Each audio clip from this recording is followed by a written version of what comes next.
उठो जागो और तब तक नहीं रुको जब तक लक्ष्य की प्राप्ति ना हो जाए।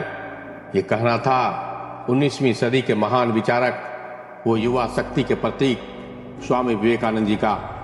मित्रों, स्वामी जी वो अद्भुत सन्यासी थे जिन्होंने 7 समुंदर पार भारतीय संस्कृति की ध्वजा शान के साथ फहराई और पूरे विश्व को हिंदू धर्म के सिद्धांतों से अवगत कराया। उनका संपूर्ण जीवन प्रेरणा का अपार स्रोत थे और आज मैं आपके साथ उनके जीवन की कुछ बेहद प्रेरणादायक प्रसंग आज साझा कर रहा हूँ।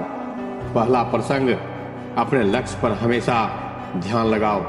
स्वामी विवेकानंद जी अमेरिका में भ्रमण कर रहे थे। एक जगह से गुजरते हुए उन्होंने देखा कि पुल पर खड़े कुछ लड़कों ने नदी में तैर रहे अंडे के छिलकों पर बंदूक से निशाना साध रहा था, लेकिन किसी लड़के का निशाना सही नहीं लग रहा था। तब उन्होंने एक लड़के से बंदूक ली और खुद निशाना साधने लगे। उन्होंने पहला निशाना लगाया और वो बिल्कुल सही जगह पर लगा।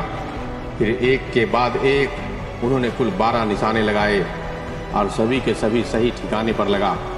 यह देखकर सभी लड़के दंग रह गए और उससे पूछा कि भला ये कैसे आप कर सकते हैं। स्वामी जी मुस्कुराते हुए बोले, यह काम तुम भी कर सकते हो अगर तुम अपना पूरा दिमाग उसी काम पर लगाओगे तो। अगर तुम निशाना लगा रहे हो तो तुम्हारा पूरा ध्यान सिर्फ और सिर्फ अपने लक्ष्य पर होना चाहिए, तब तुम कभी चूकोगे ही नहीं। अगर तुम अपना पाठ पढ़ रहे हो तो सिर्फ उस पाठ के बारे में सोचो। मेरे देश में बच्चों को ऐसे ही पढ़ना और कुछ काम करना सिखाया जाता है। दूसरा प्रसंग, डर का सामना। एक बार बनारस में स्वामी जी दुर्गा जी के मंदिर से निकल रहे थे, तभी वहां पर मौजूद बहुत सारा बंदरों ने उसे चारों तरफ से घेर लिया।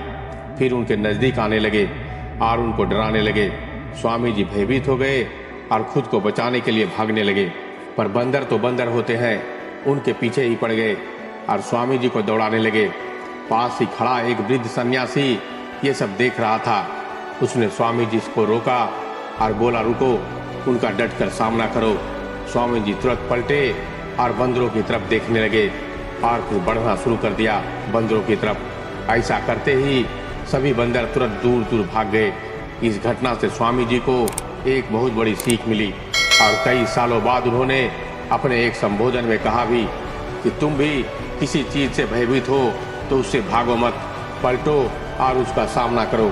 तीसरा प्रसंग, सच बोलने की हिम्मत। स्वामी विवेकानंद जी प्रारंभ से ही एक मेधावी छात्र थे और सभी उनके व्यक्तित्व और वाणी से प्रभावित रहते थे। जब वह साथी छात्रों से कुछ बताते तो सब के सब मंत्र मुग्ध होकर सुनते थे। एक दिन इंटरवल के दौरान वो कक्षा के कुछ छात्रों को कहानी सुना रहे थे। सभी उनकी बातों को ध्यान से मग्न होकर सुन रहे थे।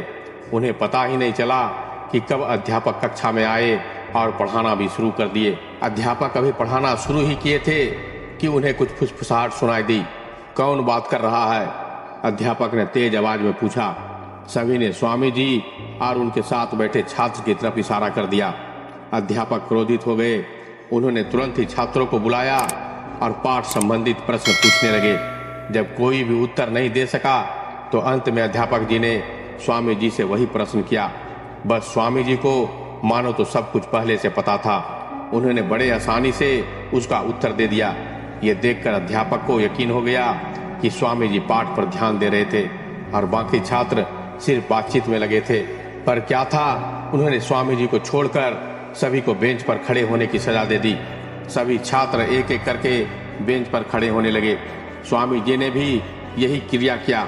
अध्यापक बोले, नरेंद्र तुम बैठ जाओ, लेकिन स्वामी जी ने कहा कि नहीं सर, मुझे भी खड़ा होना होगा, क्योंकि वो मैं ही था जो इन छात्रों से बात कर रहा था। तो ये थे स्वामी विवेकानंद जी के जीवन से जुड़े 3 अनमोल प्रसंग जो हमें जीवन के प्रति अटूट आस्था और साहस भरते हैं।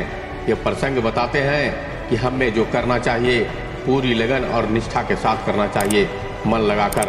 हम सबके जीवन में रोजाना की जिंदगी में ऐसे तमाम अवसर आते हैं जहां झूठ के सहारे बच निकल सकते हैं, मगर ऐसे में हमें सच का सामना करके सच के साथ खड़े रहने का साहस करना चाहिए, ताकि जरूरत पड़ने पर हम बड़े सच के लिए मजबूती जुटा सके। दरअसल स्वामी जी मानते थे कि हमें अपने डर से भागना नहीं चाहिए, बल्कि मजबूती से उसका सामना करना चाहिए। अगर आपको ये हमारी वीडियो पसंद आई हो तो अपने दोस्तों, रिश्तेदारों और बच्चों से जरूर शेयर करें और जिंदगी को प्रेरणाओं से भरने के लिए हमारे चैनल मोटिवेशनल मोमेंटम को जरूर सब्सक्राइब कर लें। तो हम फिर मिलते हैं एक और ज्ञान भरी बातों के साथ। तब तक के लिए धन्यवाद। नमस्कार।